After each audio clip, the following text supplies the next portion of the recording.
Helmet Adventurers! Today's video is going to all be about stats, be it rolling for stats for a new character, be it physically rolling or using the other different methods that you can use to acquire stats for your new character, as well as how to use those stats in terms of what you get to inform kind of character backstories and such that can help just enrich your character a bit more. I'll also be going through the old version in terms of some of the stat things that you do in there, and also the new version of D&D because they've changed a little bit of how you acquire stats and where they come from and such. So I'll be going through that as well in today's video. So let's get into it. So yes, it is I, Nathaniel Gomezian, shopkeeper and proprietor of Gaming Treasure Chest. As I said, today's video is all about stats and rolling for a new character because I don't really have much a new player content, and I did have this lovely comment from Varsago999 that basically was about they wanted new player content and such, so I thought I would provide that and hopefully it helps. This is one of a series of videos that I'll be doing on new players when it comes to helping with character creation and such, and this one just happens to be about stats and rolling for stats in the different ways and whatnot, so that if you're a new player, hopefully this will inform you, as well as if you're an old player, this is also going to be able to help you when you gain those stats, maybe thinking about different ways that they can help apply to your backstory. So I'll be doing that later on in the video. There will be timestamps, so if that helps, so be it. As well as I said in the intro, the differences between the old system in terms of how they did with adding stats and whatnot that was more based on your race or species, and the new version which is more based on your background, which actually makes a lot more sense. But so I will be covering that as well, so in case people don't know about that, hopefully this will help. But let's kick things off by actually explaining what the different stats are and what their use is within the game and what they mean and such, and also what kind of classes seem to benefit more from those stats. So the stats of your character are basically broken up into 6 different categories: strength, dexterity, constitution, wisdom, intelligence, and charisma. So starting off with the first one, strength, and we're going to use the tomato analogy for this one, which is how strong you are, how many tomatoes you can carry. This is mostly used for fighters, paladins, and barbarians, because how strong you are can help with when it comes to hitting with weapons and how much damage you can do with those weapons. So strength is very much important for those kind of melee fighters who are getting up close and personal with swords, axes, or whatever, so it can help them to hit and do more damage, as well as it also helping kind of outside of combat and such with the athletics skill. So whenever you need to do a skill check of athletics, which is normally something to do with strength and whatnot, that also comes into play in that. The next one is dexterity, which yet again, going back to the tomato thing, is how many tomatoes you can dodge if they were thrown at you, because it's how fast you are and nimble on your feet. This is primarily normally used by rogues, monks, and rangers, as they need to be a little bit more kind of nimble on their feet and moving around, dodging and such. Especially with the rogue who can disengage with a bonus action, so their speed is what's helping them move through, as well as obviously monks being able to continuously do all those hits and such very fast on their opponents. Dexterity can actually help as well in combat in terms of where strength can sometimes be used on weapons. There are also things called finesse weapons, which allow you to add your dex in there as well. So a lot of these kind of classes use potentially finesse weapons because they're fast, kind of rapiers and such, very fast with precision damage. Dexterity is also used in the following skill checks of acrobatics, stealth, and sleight of hand. So yet again, all about being fast or how quickly you can conceal yourself. So with those kind of skills and whatnot associated with it, dexterity always seems a more a roguey aesthetic, but it doesn't just have to be for the rogue class, because dexterity is also used to help determine your AC, which means your armor class, how easy it is to hit you, as well as helping your initiative score in terms of how quickly when a fight starts you get involved as well. So it does also help with other things as well. So constitution, back to the tomato analogy, how many rotten tomatoes you could eat before it actually affected you and made you sick or anything like that. So it is your constitution, your fortitude, and your health, basically, in order to be able to deal with certain things. So constitution helps with your health score in terms of the fact that you add it each level onto the hit die that you do as well. So it helps to bolster your health. So the more constitution you have, potentially the more health that you have. It is also to do with concentration. So sometimes clerics or wizards or whatnot will put this as a secondary stat, because if you've got concentration spells, if you get hit while you're concentrating on a spell during battle, you have to roll a constitution saving throw to see if you can keep that concentration spell up. So therefore the constitution can also help when it comes to spell casting. There is actually no skill check through the list, which is actually to do with constitution, sadly. It's important to note that constitution doesn't actually have like a main kind of class that this is like the focus of it should be constitution. It is more of an all-rounder kind of thing, and that's sometimes why it gets put as like the dump stat of just like, oh, I'll put like it's only my constitution, it doesn't matter, it's not going to play any part in this. But as I said, there are things it can relate to, so it depends on how important that is to your character as to whether or not you decide to put stats into this one. Anyway, intelligence. Now, a lot of new players sometimes get confused between what the difference is between intelligence and wisdom, so we'll go back to the tomato analogy and help to try to explain this. So intelligence is more kind of book learning, what you have learned or what you have been taught, and then recalling those facts. So the fact that a tomato is actually a fruit is more of like an intelligence thing, whereas wisdom is more kind of street smarts in terms of what you've picked up by being in the world and like what you've learned from the experiences around you. So wisdom is knowing that you don't put a tomato into a fruit salad. But focusing in on them now, intelligence is mostly for like wizards and artificers, that's like their main stat, because obviously those classes are more to do with like specifically like learning different things and getting through study to be able to cast the spells that they do from their spellbook, or to be able to create the marvelous inventions that they do through the artificer. So intelligence involves the skill checks of Arcana, which is mostly magic based, but it can also be used to like explain how the world around you sometimes functions, so your ability to be able to comprehend how mechanical things and such work. So Arcana can sometimes be used for that, so it's very important to note. History, religion, nature, and investigation are all intelligence based as well, because they are mostly things that you've been taught or read about the world around you.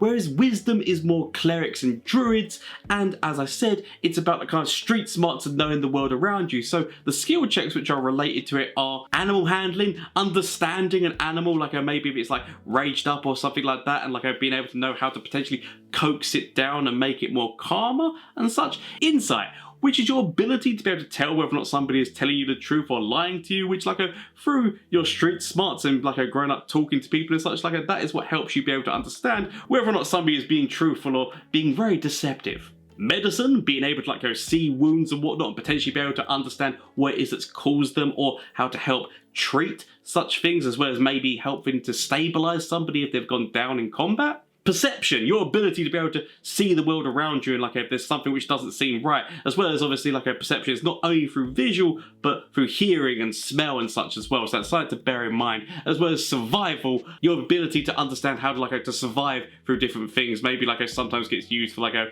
fire building or using tracks to track somebody down. With the last one being charisma, which obviously bards, sorcerers and warlocks love this thing, and going back to the tomato analogy, it is your ability to be able to sell a tomato-based fruit salad to somebody. So as charisma is how others perceive you basically, it is mostly used in the social skill checks of the game through persuasion, intimidation and deception in terms of how good you are at lying to other people and whether or not they can discover it, as well as performance in terms of whether or not you do something to maybe distract or just performing, just to have a good time. So that's the 6 different stats that you have for your character, giving you a basic explanation of what classes use them, as well as what skill checks and whatnot, and how they function within the world. So let's actually get into the different ways of rolling for your character's stats and such. So let's get into that. So in terms of rolling for your stats, both books actually go through the same different methods. The first version covers it on pages 12 and 13, and the new version covers it on page 38. The old book doesn't actually give names to the different ways that you can roll for stats, but the new book does actually go through the names of the different ways that you can roll for stats, although I said they are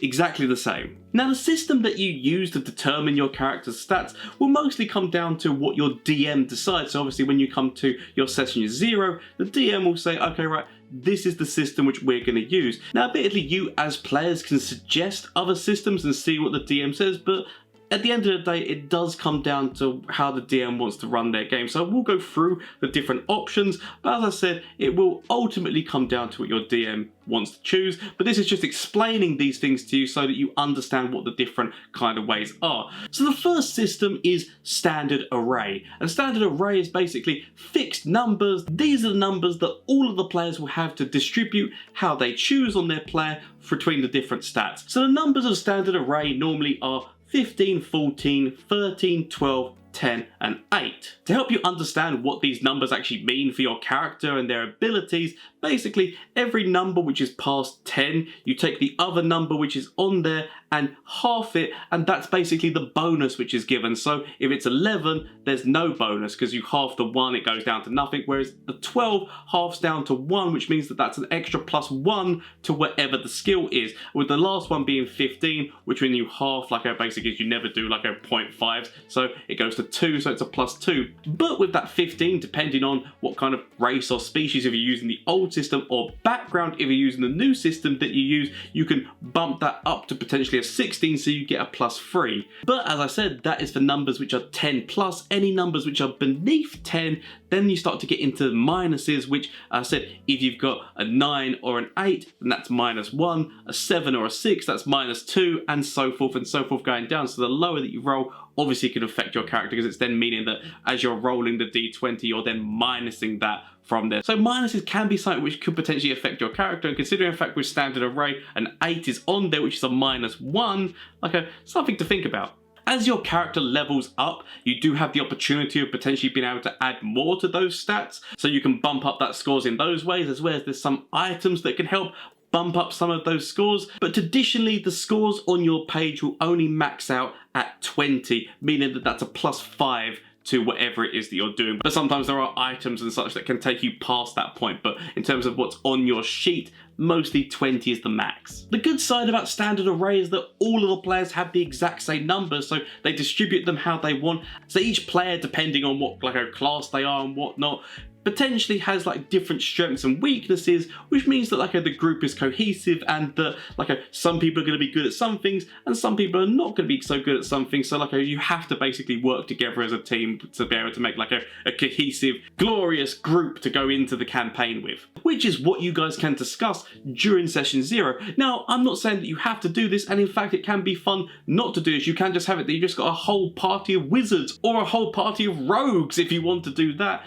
So don't feel that you have to conform to trying to make sure that everyone is good at one particular thing. It's just that obviously that can help. One thing to note as a difference between the old version and the new version is that the new version does actually set out standard array for each class, in terms of if you were to use standard array in each class, the optimal options that you could use. So if you are a new player who's unsure and it's their first time using standard array, that at least gives you a jumping off point of at least saying, all right, this is the class, this is how the book is telling me that I should stat myself if we're using standard array.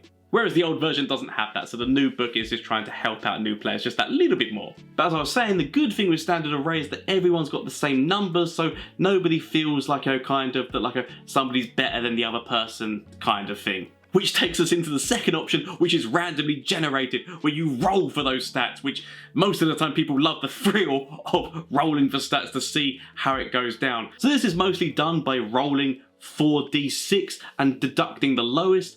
Some DMs are very nice and let you re-roll 1s as well. It's a very important thing to note. So basically you take the scores from the 3 highest d6s, add them together and write that down, and you do that an additional 5 times, so you've got 6 numbers, and then you can associate that to whatever stats you want. Some people do it that you roll 7 times and deduct the lowest score, so that can potentially sometimes help make a more a cohesive set of scores. You don't have to do that. Also, some people actually just do it whereby they roll 3 d6s and that's the result, and they don't roll the 4th one, which means the chances of getting lower scores are potentially more highly there. So that's another way that sometimes people like to run this. Another stupid way that me and my friends friends once did in a campaign, which like I would not recommend. But if you want to do it and you're veteran players and looking for like a more of a thrill of rolling dice, we just rolled a straight D20 and saw what scores we got and then added those in, which obviously great reward if you potentially just roll a nat 20, because that is like a crazy stat to start a campaign with, but also it gives you more chance of being able to roll those low numbers. I will say that we did have re-rolls or natural ones, but you could still roll a 2, which potentially could be a -4 to your roll, and obviously it gives you more chances of being able to roll like, you know, the lower numbers of like the 4 and the 5 and such, whereas it's harder to do that with 3d6s. It can happen, it's just harder for that to happen. So I would not recommend that way of doing it, but if you want to, by all means, why not go at it, because it was actually quite fun when we did that. The negative of this method, of course, is that you could have drastically different characters between the players, and by that I mean, let's say that you had somebody who rolled like, you know, 16, 16, 17, 18, like, you know, loads of high numbers, no low numbers, and like I had like a magnificent stat, whereas you had another player who rolled like a couple of 7s and maybe an 8, and maybe they've only got like a 1 or 2 stats which are above a 10, and even then it's not gloriously above a 10, like maybe it's an 11 or 12 and such. Those characters, especially the person who rolled the lowest, is not going to be a good time in that campaign when they're seeing the other player being able to accomplish things like with ease and no problem, and their character is struggling the whole way through. Now don't get me wrong, some people do love that and love like, you know, like the comeback story and like, you know, the kind of like having to build themselves up to be able to compete with somebody who they're seeing magnificently like going for everything. But for a lot of players that's not fun, and like they potentially will just have that player killed off so that they can re-roll a new character. But if they've spent time creating that character to begin with, they might not want to do that, so it can sometimes be not fun in that respect. I will say that my group gets round this by each of us rolls 4d6 subtracting the lowest, and we make the scores together, if you understand what I mean. So basically there are 4 of us, so each of us rolls those 4d6 twice, and then we take the numbers, obviously deducting the lowest, so we are making the scores for all of us, and depending on how the scores were rolled, the DM will decide whether or not we just drop the 2 lowest ones, or if we drop maybe one of the lowest ones and one of the highest ones, because if we rolled like insane stats, then potentially they might even drop the 2 highest ones, depending on like, you know, how it goes. But most of the time they will drop the lowest one and potentially one of the higher ones,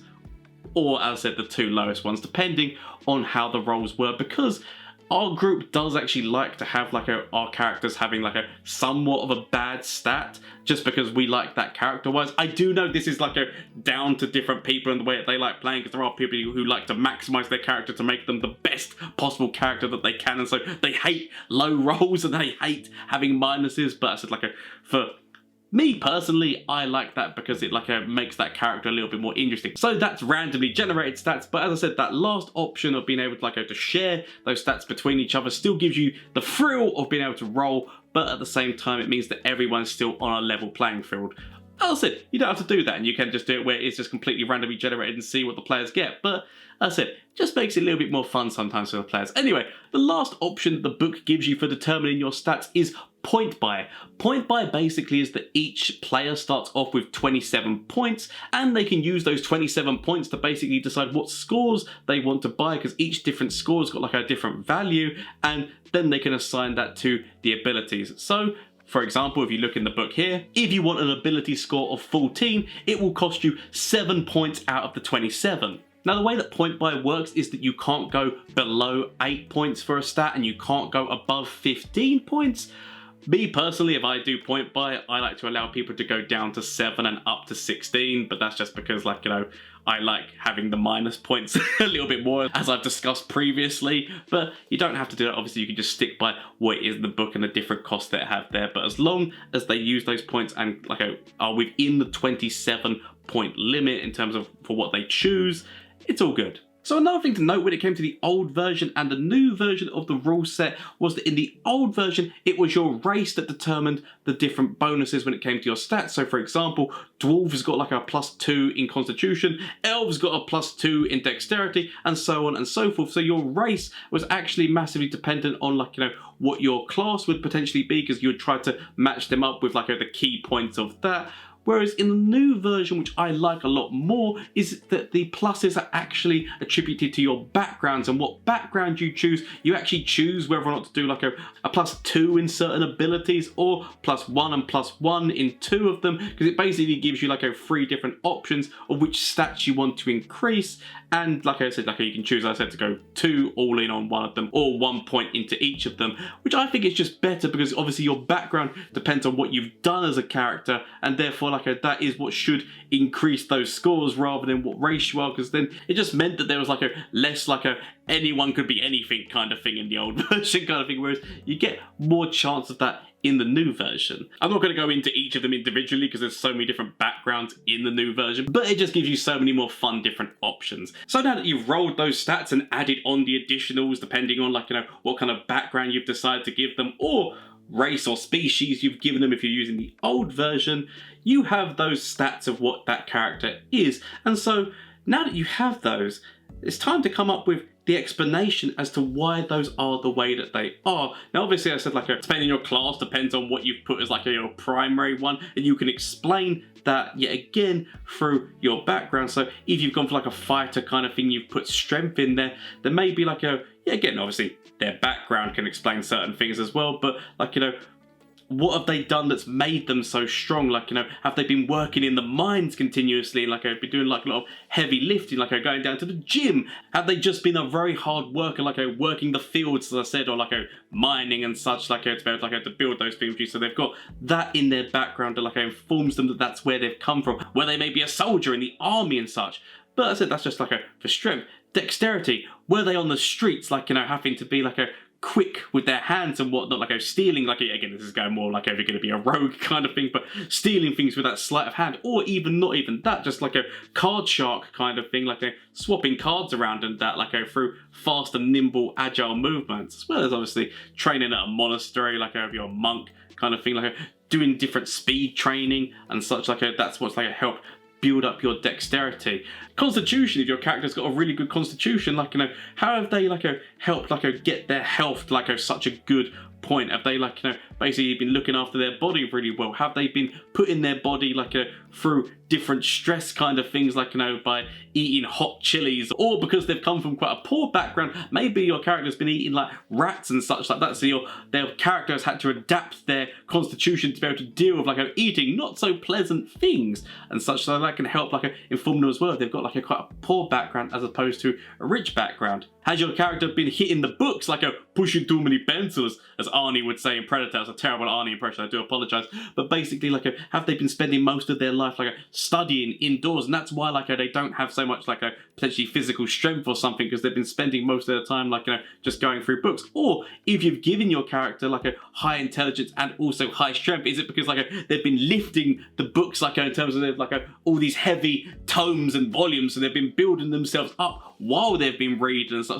Different things depending on how you've statted your character in terms of the highs and the lows, just coming up with different explanations as to why that is in terms of their background can really help make some really fun and more kind of three-dimensional characters that you can be okay, I'm starting to understand this character more. But as I said, for new players this helps, but sometimes there are things that you will just discover about your character as you're role-playing, depending on in the campaign kind of thing, depending on the situations which come at you, that can also be how you adapt your character. But this could be a great jumping off point just to help explain those stats in terms of why they are the way that they are. Yet again, wisdom, if they've got very high wisdom, maybe if they've spent a lot of time, as I said, on the streets learning how to maybe if they can trust people, if they can't trust people.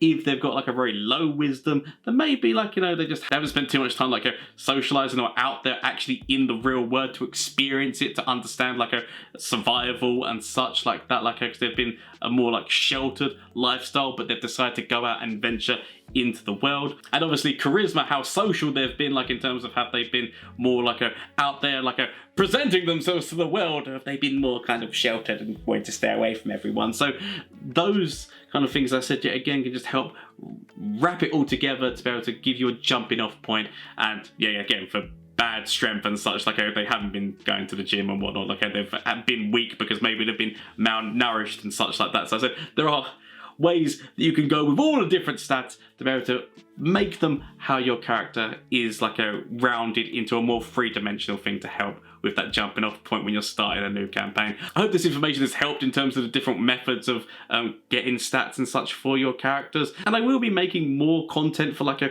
new players, actually going through how the character sheet works and whatnot, because I know that it can be quite daunting just looking at it. So I will be making stuff like that. And I said it'll be a series of videos, maybe not continuously one after the other. Like I said, I will be throwing other content out there as well for the people who actually have been playing Dungeons and Dragons for a long time, my previous videos. But I do want to put this out there because obviously there are people who have been asking for it. I do want to give the people what they ask for. So if you enjoyed this video and want to see more things like it, then why not consider hitting that subscribe button and whatnot to be able to see more things like this and help a man live his dreams, as well as the fact that obviously there's the Discord server if you want to talk to people, especially if you're a new player and you want to be able to talk and find out different questions if you've got that. Hopefully people to be able to help answer. It's a very small Discord at the moment, but hopefully I want to make it into a great one where we can actually have people creating games and whatnot for each other and having good times. So that sounds like fun. Why not consider that, as well as if you could help the channel out financially, do not feel obligated or such. There is the Patreon link down below, as well as there's the Etsy store of Gaming Treasure Chest, where I will